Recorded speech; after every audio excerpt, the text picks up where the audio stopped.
이 한 시간 하나님의 은혜가 더 풍성하게 임하게 되기를 예수님의 이름으로 축원해 드립니다. 오늘 본문에 있는 말씀을 통해서 형통할 때 교만하여 악행하지 말라, 그런 제목 가지고 말씀을 살펴보겠습니다. 예수님은 우리를 이 세상에서 구원하리러 오셨습니다. 여러분, 구급대가 와서 어려움에 빠진 사람을 구조할 때 구급대의 말을 잘 들어야만 원활한 조치가 이루어질 수가 있습니다. 이처럼 우리 영혼을 구하러 오신 예수님의 말씀을 잘 들어야 하는 겁니다. 우리가 예수님의 말씀을 버리고 그 말씀대로 살지 않게 되면 예수님이 우리를 심판하시는 것이 아니라 하나님 아버지께서 우리를 심판하신다 하는 겁니다. 왜 그런가 하면 예수님의 말씀은 예수님 자신의 말씀이 아니라 하나님 아버지의 말씀입니다. 그 하나님 아버지의 말씀을 예수님께서 이 땅에 계실 때 동리동리 사람을 만나서 그 말씀을 주시는 것이기 때문에 그렇습니다. 요한복음 12장 49절에 이렇게 말씀하십니다. 내가 내 자의로 말한 것이 아니요 나를 보내신 아버지께서 내가 말할 것과 이룰 것을 친히 명령하여 주셨으니 나는 그의 명령이 영생인 줄 아노라. 그러므로 내가 이루는 것은 내 아버지께서 내게 말씀하신 그대로니라 하시니라 하십니다. 자, 예수님께서 이렇게 친히 말씀을 베풀어 주시는 가운데 요한복음 6장에 보면 그때 예수님께서 내 살을 먹으라, 내 피를 마시라 할 때 그때 많은 사람들이 저가 누구길래 자기 자신의 살을 먹고 자기 자신의 피를 마시라 하는가 하며 혼돈이 왔습니다. 예수님께서 하시는 말씀이 이스라엘 백성은 광야에서 40년 동안 하나님이 주시는 만나를 먹고 생수에서 반석을 마시고 그리고 메추라기를 먹고 기적과 이적 가운데 살았지만 만나를 먹었어도 죽었지만 내 피를 먹는 자는 영원히 살겠다 말씀하십니다. 그때 많은 유대인들이 예수님의 말씀에 믿음의 확신을 가지지 못하고 흔들리면서 그 곁을 떠날 때 12 제자들도 흔들렸습니다. 그때 주님이 말씀하십니다. 너희도 가려느냐 하니 베드로가 답을 줍니다. 주여, 영생의 말씀이 주께 있사오니 우리가 누게로 가오리까? 우리가 주는 하나님의 거룩하신 자이신 줄 믿고 알았사옵나이다 하면서 예수님을 바짝 붙쫓았습니다. 여러분, 사람은 어떤 상황에서든지 지혜롭고 하나님의 말씀이 자신의 삶에 있어서 그 말씀 그대로 살아가는 사람이 가장 지혜로운 사람이다 하는 겁니다. 충북 제천의 판사로 이제 대한민국 법을 집행하신 분이 있는데 이분이 곱사등입니다. 곱사등. 곱사등 장애인으로서 이제 판사가 되셨습니다. 그런데 이분이 곱사등이 된 이야기를 들으면 참 기가 막힌 거예요. 그 아버지가 술을 너무 좋아해서 하루는 이제 집에 들어와서 그 아내한테 돈 내놓으라.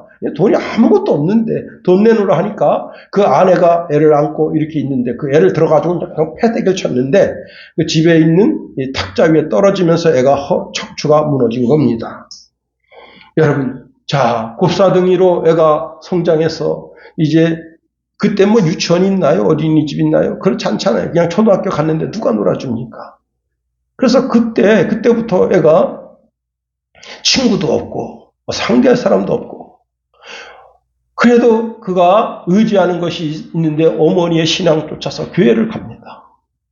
교회를 가서 왔다 갔다 하면서 자기에게 주어진 게 친구가 없으니까 공부만 하는데 공부 뭐 시골 학교에서 그냥 막 초중고, 대학 그래서 법대에 들어가서 판사가 됐습니다. 다른 사람 같으면 여러분 자기 곱사등이 만든 그 아버지 뭐 좋다고 섬기겠습니까? 그런데 그 아버지에게 지극정성으로 효도를 다합니다. 동네 사람들이 그 효도하는 모습을 보면서 그 판사를 존경합니다. 어떤 분이 물었습니다. 아니, 당신은 그렇게 장애인을 만든 그 아버지를 어떻게 그렇게 지극정성으로 효도합니까? 그랬더니 이분이 이렇게 말씀했습니다. 성경에 내 부모를 공경하라 하지 않았습니까? 이것은 하나님의 말씀이고 명령이기 때문에 난 그 말씀대로 순종하며 사는 것뿐입니다. 라고 말했습니다. 여러분, 내가 잘났으면 얼마나 잘났겠어요. 다른 사람들이 날 잘났구나 인정해야 잘난 것 아니겠습니까? 그러나 부모를 공경하면 하나님이 잘나게 하시고 하나님도 인정하신다는 겁니다. 하나님이 내 삶을 되게 하신다 하는 거예요. 내가 공부를 잘하고 지식이 있고 똑똑해서 하나님의 말씀을 뒤로 하고 하나님 말씀을 내팽개치고 살면 하나님이 그 인생 그대로 망하게 하십니다. 자신의 지정의로 사는 자는 그 자신의 지정의로 망하게 하신다 하는 겁니다.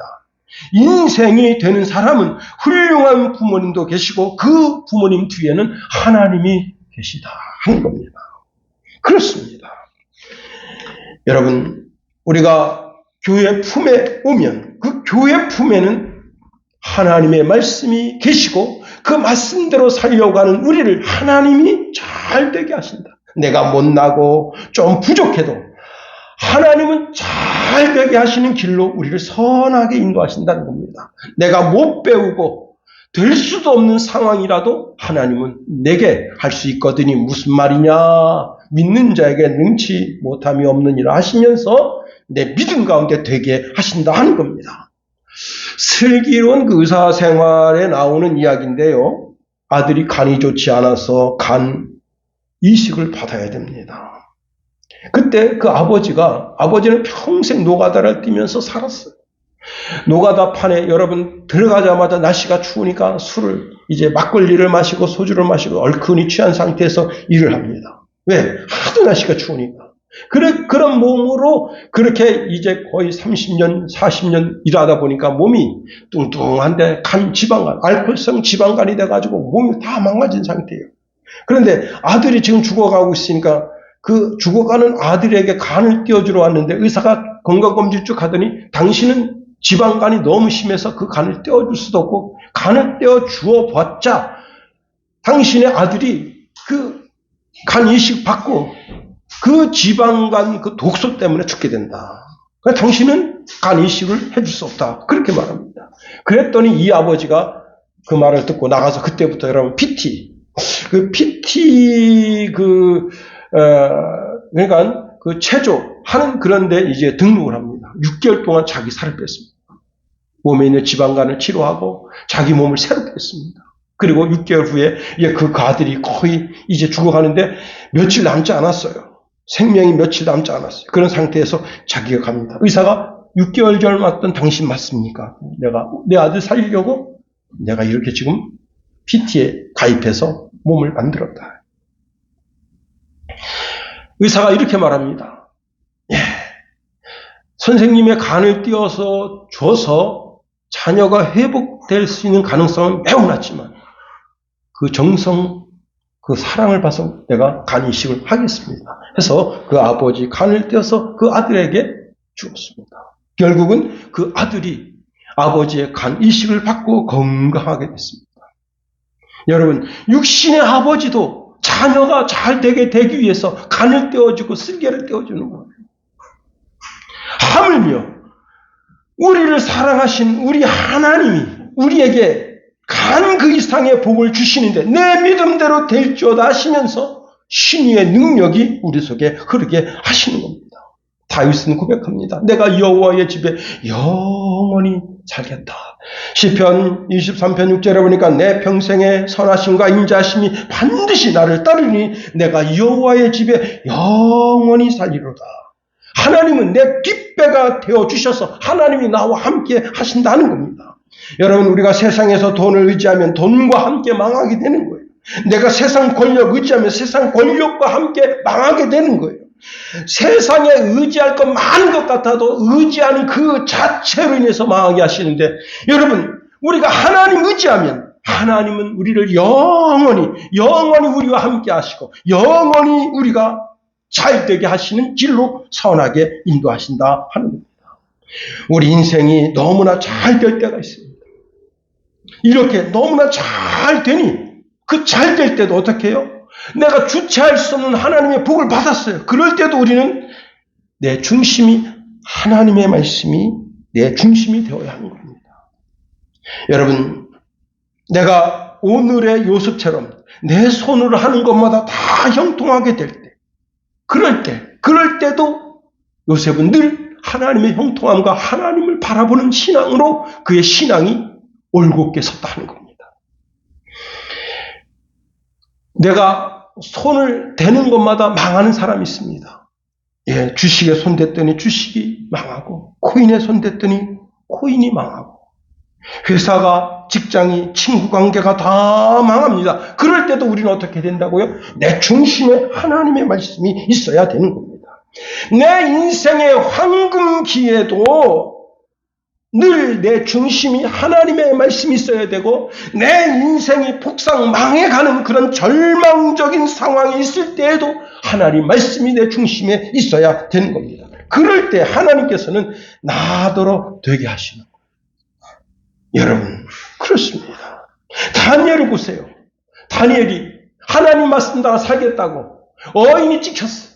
어인이 찍혀서 이제 우상, 신상에게 절하지 않는 자는 다 죽게 되는 겁니다. 그래도 어떻게 해요? 난 자기 중심에 하나님의 말씀이 있으니까 나는 우상에게 절하지 않는다. 그리고 예루살렘을 향하여 열린 창을 활짝 열어놓고 하나님께 감사하며 기도하는 거예요.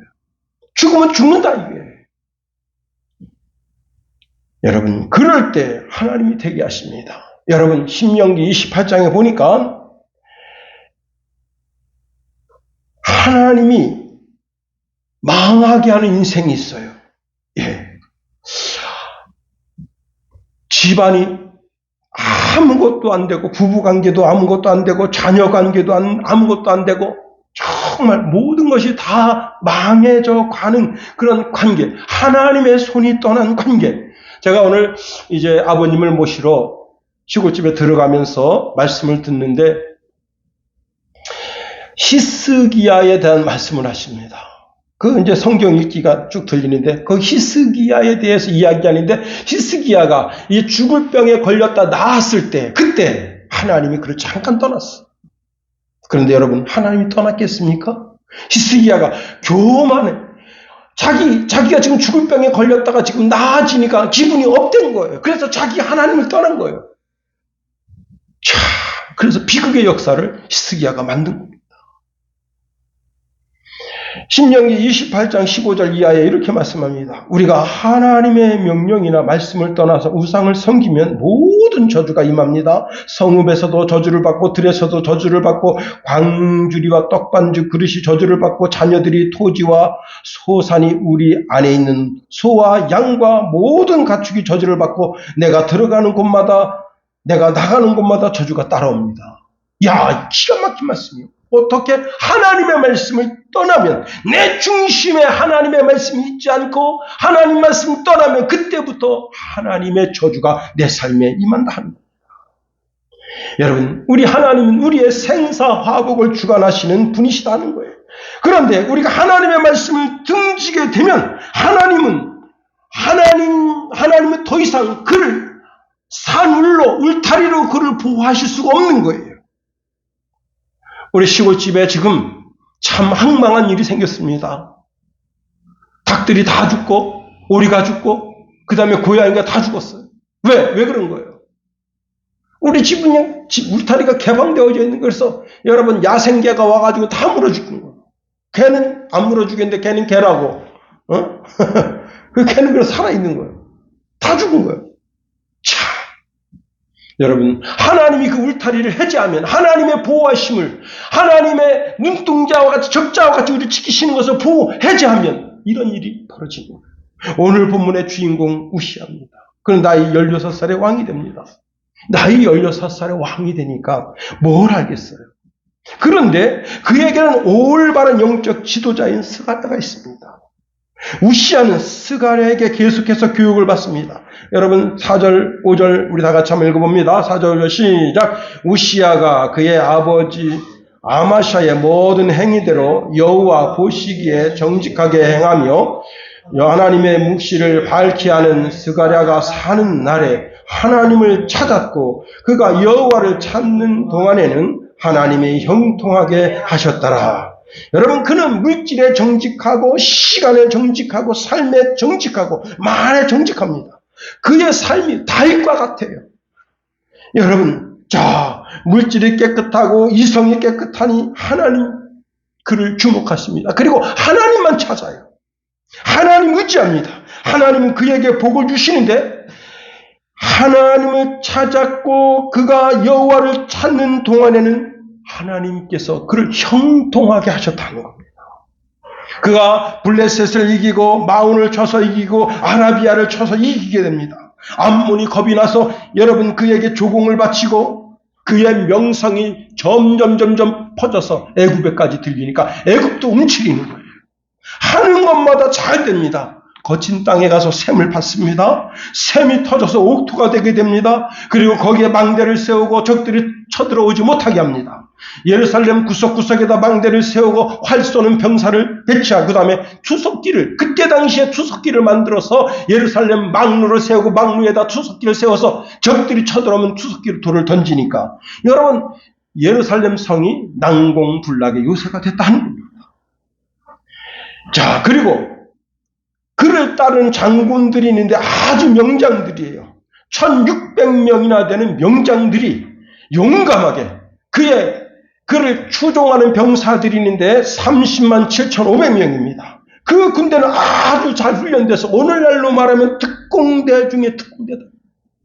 그러니 어떻게 누가 유다를 침공해 올 수 있겠습니다. 올 수 있겠습니까? 그가 너무 형통하니까, 너무 잘 나가니까 교만하게 돼서 그 형통이 저주가 됐다는 겁니다. 그는 하나님의 형통이 너무나 강하게 임함으로 귀한 형통을 입었다 했어요. 15절 말씀해 보니까 또 예루살렘에서 재주 있는 사람들에게 무기를 고안하게 하며 망대와 성곽 위에 두어 화살과 큰 돌을 쏘고 던지게 하였더니 뭐라 말씀합니까? 그의 이름이 멀리 퍼지면 귀한 도심을 입어 강성하여 지녔더라 말씀합니다. 하나님께서 그를 기적과 같은 큰 도움으로 그를 밀어주셨다는 거예요. 여러분, 이러한 복을 받게 되기를 예수님의 이름으로 축원해 드립니다. 귀한 복, 내가 생각지도 못한 복, 내가 이런 복을 만한 주제가 안 되는데 그런 복을 받게 되기를 예수님의 이름으로 축원해 드립니다. 자, 그런데 우시아가 너무 잘 되니까, 너무가 잘 되는데 그런 상황에 있을 때 스가랴 선지자가 돌아가셨어요. 세상을 떠났습니다. 자기가 매일매일 기대하고 바라보고 존경하던 스가랴가 하나님 나라에 가게 된 겁니다. 그러니까 자기 위에는 사람이 없는 줄 알고 이제 그 마음이 교만해집니다. 자, 그런데요, 왕궁의 왕보좌에 앉아있을 때는 모두 다 왕 앞에 굽신굽신 됩니다. 그런데 자기가 성전 안에 가면 초라하게 되는 거예요. 왕인데도 왕복을 입고 가서 탁 앉아도 왕은 초라하게 옆에 쭈그리고 앉아있고 대제사장이 멋진 옷을 입고 그 성전에서 탁 왔다 가고 그다음에 여러분 예배가 끝난 다음에 그 대제사장이 와서 이제 그 왕에게 촥 유술주를 뿌리면서 내 죄가 사함받았노라. 아, 이게 뭐야 이게. 그래서 내가 이 분향단에 가서 분향단을 하는, 그래서 내가 왕궁에서도 왕이 되고 이 성전 안에서도 왕과 같은 그런 존재로 군림해야 되겠다고 하는 어리석은 마음을 먹었다는 겁니다. 여러분, 다윗이요, 하나님의 법궤가 초라하게 들판에 있어, 들판에. 그래서 어떻게 했습니까? 용사들을 소집해서 그 하나님의 궤를 메어 올라오게 할 때 어떻게 했어요? 자기 지혜대로, 자기 지식대로 이제 마차를, 수레를 만들어서 서로 끌고 가는데 그 타작마당 일어나서 이제 도리깨질 하니까 소들이 놀래가지고 펄떡펄떡 뛰니까 여러분, 우사가 그 하나님의 궤를 만져서 거기서 그만 죽게 됐잖아요. 내 지식, 내 지혜, 내 감정, 내 의지대로 사는 게 이렇게 무서운 거예요. 하나님의 말씀이 뭐라고 되어 있느냐? 레위 자손들로 하여금 이렇게 그 하나님의 궤에다가 이렇게 조각목 그 나무로다가 궤를 깨서 메고 올라오게 되어 있는데 이렇게 지금 길이 좋은데, 이 좋은 길에 멋진 수레를 만들어서 얼마나 또 호화찬란하게 그 수레를 꾸몄겠어요. 내 생각, 내 계획, 내 의지 안 된다. 오직 하나님 말씀대로. 오직 하나님 말씀대로. 그래가지고 하나님의 전에서 자기가 분향 드리려고 하니까 그때 대제사장 아사랴와 용맹한 제사장 80명이 그를 따라 들어가서 이렇게 말했습니다. 우시하여 여호와께 분향하는 일은 왕이 할 바가 아니요 오직 분향하기 위하여 구별함을 받은 아론의 자손 제사장들이나 할 바니 성수에서 나가소서. 왕이 범죄하였으니 하나님 여호와께서 영광을 얻지 못하시리다 하고 그렇게 말렸는데도 자기가 향로를 들고 와서 분향하려고 하니까 순간적으로 여러분 문둥병이 손에서 차차차 얼굴에서 차차차 전신에 촥 퍼져버린 거예요. 그래서 그 시간부로 그 성수에서 내어 쫓김을 받았습니다. 20절 하반절에 이렇게 말씀하고 있네요. 성전에서 급히 쫓아내고 여호와께서 치심으로 왕도 속히 나가니라. 여러분 구약 성경에 보면 그 모세의 누나 미리암이 모세의 죄를 지적하고 그로 인해서 하나님이 진노하셔서 미리암은 7일 동안 그 나병에 걸렸다가 진 밖에 있다가 7일 후에 하나님이 낫게 하셔서 진안으로 들어오게 하셨어요. 또 여러분 10명의 문둥병자가 예수님 가시는 것 보고 우리를 불쌍히 여기셔서 할 때 주님께서 내 몸을 가서 제사장에게 보여라 하시면서 낫게 해주셨어요. 그러나 하나님을 잘 섬기고 하나님께 영광 올려드리던 우시아는 그렇게 하지 않으셨어요. 죽을 때까지 별궁에서 왜 그렇게 하셨냐 말이에요. 목사가 쪼잔하고 목사가 여러분 사람들 세상 눈으로 볼 때 참 별 볼 일 없어 보이는 저 목사 그냥 설교하는 것도 그냥 그렇고 시답지 않고 그래도 그 목사를 경홀히 여기지 말라 하는 겁니다. 목사가 위대해서가 아니에요. 목사가 대단해서가 아닙니다. 학벌이 높아서가 아니에요. 어떤 사람은 여러분 박사가 있어요. 박사들을 박사주는 박사가 있어요. 그래도 자기가 겸손히 더 겸손히 참 기가 막힌 거예요. 우리가 오늘 본문에 있는 말씀을 통해서 깨달을 진리가 참 많습니다. 첫 번째는요. 우리가 하나님 제일 주의로 살아도 이상하게 하나님의 복이 임하는 것보다 힘들고 어렵고 저주에 가까운 삶을 살 때가 있다는 겁니다. 자, 요셉 보세요. 요셉은 형들에 의해서 붙잡혔어요. 여러분, 형제가 뭐 그렇습니까? 같은 밥솥에 밥을 여러분 김치 집어넣고 고추장 한 종기 집어넣고 막 비벼가지고 이 12형제가 그 큰 대야솥 같은 그릇에 있는 밥을 퍼먹는 그런 형제 아니에요. 그런데 어떻게 형제가 형제를 은이십에 파냐 이게. 그런데 그 삶이 어떻습니까? 여러분 보디발 장군 집에 팔려가죠. 왕의 죄수들의 감옥에 들어가게 되죠.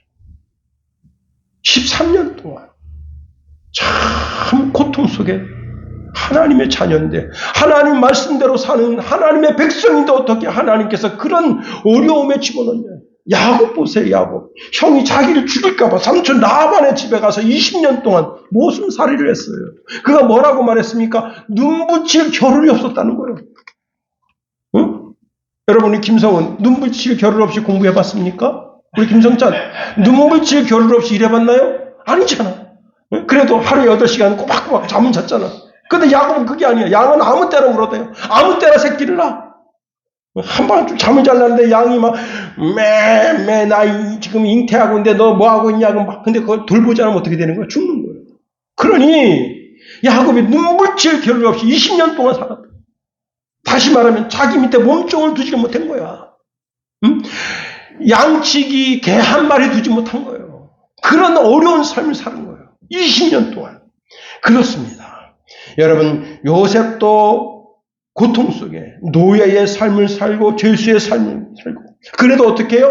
하나님 말씀 의지해서 정직하고 올곧게 살아야 된다 하는 거예요. 왜? 하나님이 그 훈련의 과정을 통해서, 그 훈련 과정을 통해서 나오게 하신다. 그리고는 존귀한 반열로, 거룩한 반열로 그 사람을 세운다는 겁니다. 그러니 여러분, 나이 30에 요셉을 총리의 반열에 세우게 하는 겁니다. 하나님이 기이한 축복을 맛보게 하기 위해서 13년 동안 그 고통을 허락하셨다는 거예요. 야곱도 20년 동안 그 고통을 맛보게 하시는 거예요. 그리고 여러분, 그 후에 그에게 형통의 복을 주시는데, 야곱의 때가 한 때, 두 때, 세 때를 나눌 정도로 어마어마하게 큰 복을 받아 누리게 하셨다. 여러분, 다윗 보세요.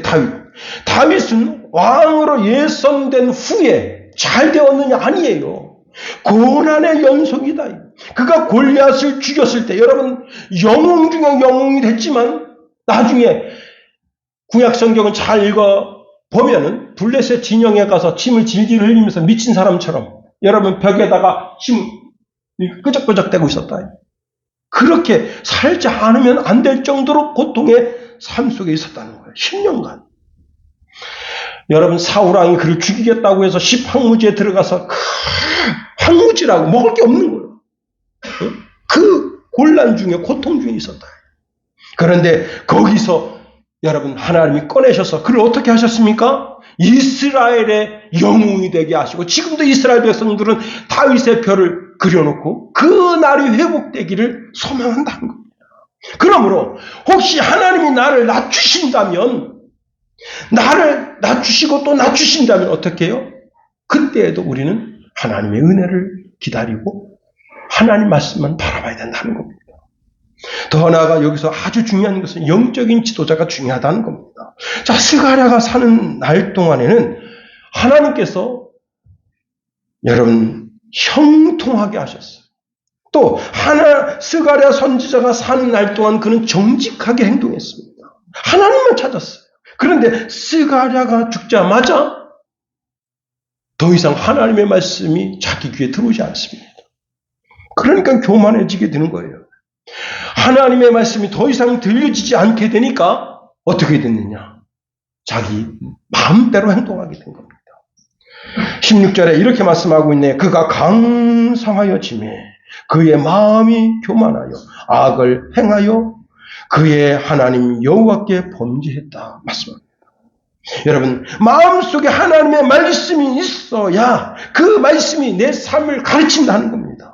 그 말씀대로 살기만 하면 내 마음속에 하나님의 말씀이 내 삶을 지적해 주는 거예요. 이런 삶을 살아라. 우상에게 경배하지 말아라 말이야. 무당 찾아가지 마라 말이야. 그 말씀이 내 심령 가운데 울림이 되는 거예요. 그런데 하나님 말씀이 없으니까 어떻게 해요?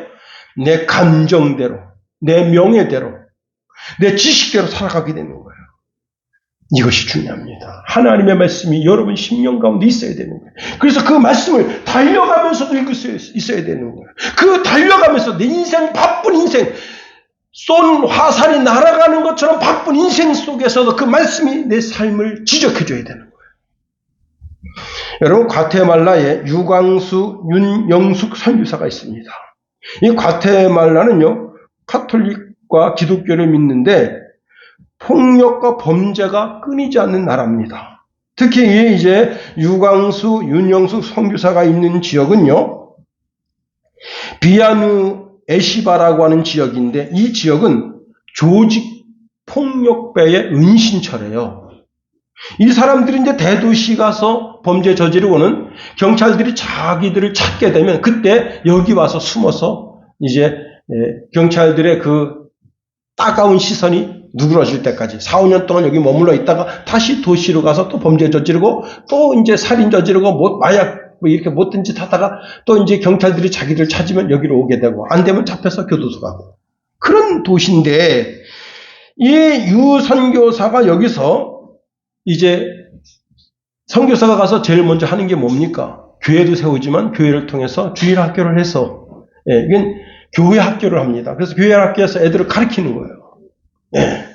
교회 학교를 해서 애들을 가르치는데 2003년도에 사립 초등학교를 세우고 이들에게 이제 말씀을 가르치는데 처음 이제 학생들이 왔습니다. 처음에는 교회에서 가르쳤는데 이제 반듯한 학교를 해서 사립학교를 해서 이제 애들을 가르치는데 너 꿈이 뭐냐 그랬더니 첫 번째 꿈이 뭔지 아세요? 나는 조직폭력배가 되는 게 꿈이라. 그 다음에 두 번째 꿈이 뭐냐면 나는 건축가가 되는 게 꿈이다. 예. 건축 현장에 가 있는 애들은 마약쟁이들이 뭐 깡패들 건드리지 않아. 예. 그러니까 그런 삶을 살겠다. 그런데요, 얘들이 성경을 이제 이 유성교사가 세운 이 학교는 성경을 기본적으로 가르칩니다.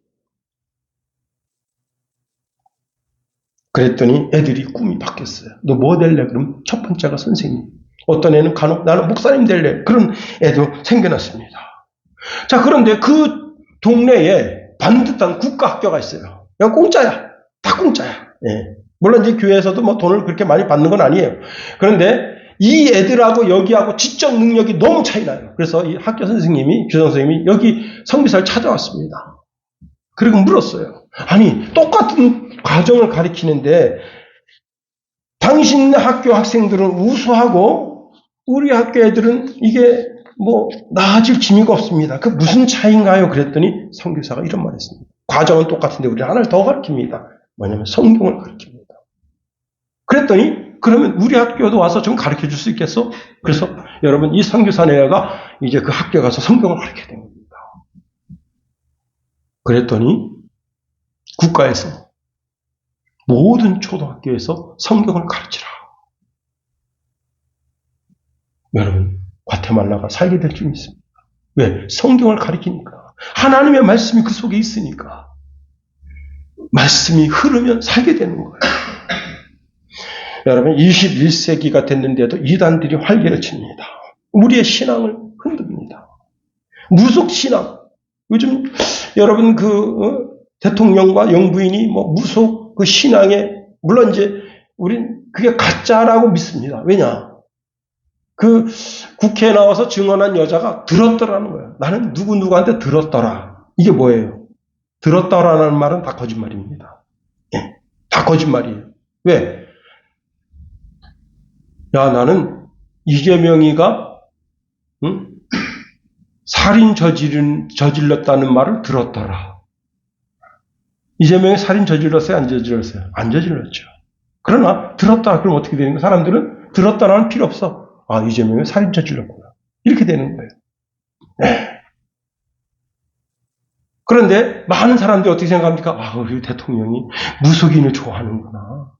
아니, 목사들은 생각합니다. 아니, 어릴 때 꿈이, 고등학교 때 꿈이 목사가 되는 게 꿈이었다는데 어떻게 저렇게 바뀌었지? 응? 아, 그 영부인이 말이지. 그렇게 그냥 그 집안에 그냥 다 목사 집안이고 막 그런데 어떻게 저렇게, 저러지? 뭐예요? 들었다라는 뭐라는 거예요? 그 앞에 내용이 거짓말이라고 하는 기본적 전제가 있는 거예요. 근데 기본적 전제를 어떻게 해요? 들었다라는 필요 없어. 그래서 흔들리는 거예요. 여러분, 우리의 신앙이 사람의 말에 의해서 흔들리면 곤란한 겁니다. 우리는 오직 성경, 따라합시다. 오직 성경, 오직 성경, 오직 예수, 오직 예수. 그렇습니다. 마태복음 24장 23절에 예수님이 이렇게 말씀하십니다. 그때에 사람이 너희에게 말하되 보라. 그리스도가 여기 있다 혹은 저기 있다 하여도 믿지 말라 말씀하십니다. 우리의 신앙이 시대의 흐름에 따라서 흔들리면 안 되는 거예요. 지금 오늘 이제 저녁에 광화문에 그 다음에 여의도에 지금 200만 기독교인이 모여서 차별금지법에 대해서 지금 저지 예배를 드립니다. 여러분.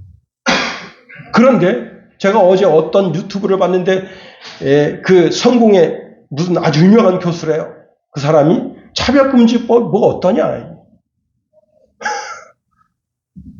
여러분 이 사람이 이게 무슨 신학교 무슨 교수가 대교수라는데 나는 이름도 처음 들어봤어요. 그런데 차별금지법 뭐 어떠냐 말이지. 응? 왜 그렇게 호들갑 떠냐. 근데 차별금지법을 지금 주장하는 데가 어디냐 민주당이고 북한입니다. 왜? 그게 통과가 되면 어떻게 되느냐? 가정들이 다 파괴되는 거예요. 여러분, 우리는 하나님 말씀 따라 살아야 된다는 거예요. 개혁주의 생명신학의 근간이 되는 5대 표어가 있습니다. 오직 성경, 오직 그리스도, 오직 믿음, 오직 은혜, 오직 하나님의 영광. 이게 그리스도, 예수를 그리스도로 고백하는 개혁신앙의 근간입니다. 다시 한번 말씀드립니다. 오직 성경, 오직 그리스도, 오직 믿음, 오직 은혜, 오직 하나님께 영광. 우리가 드리는 찬송가 441장 2절에 이런 가사가 있습니다. 말씀 위에 서서 내 뜻 버리고 감정을 버리고 말씀에 서니 불완전한 믿음 완전해지고 내가 이제부터 주만 붙드네.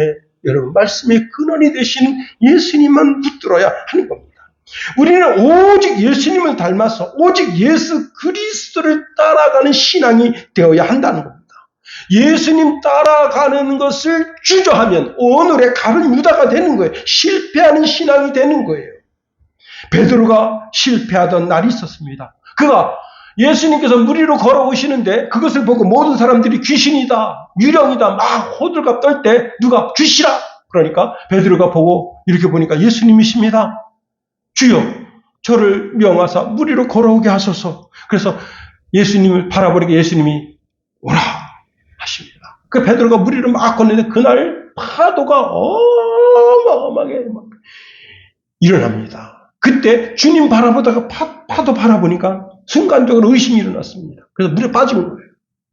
주님 바라보면 빠지지 않는데 세상 바라보면, 환경을 바라보면, 상황을 바라보면 빠질 수밖에 없는 거예요. 그래서 어떡합니까? 주여, 저를 구원해 주소서. 예수님이 오셔서 그를 물에서 건지시면서 왜 의심했느냐고 책망하시고,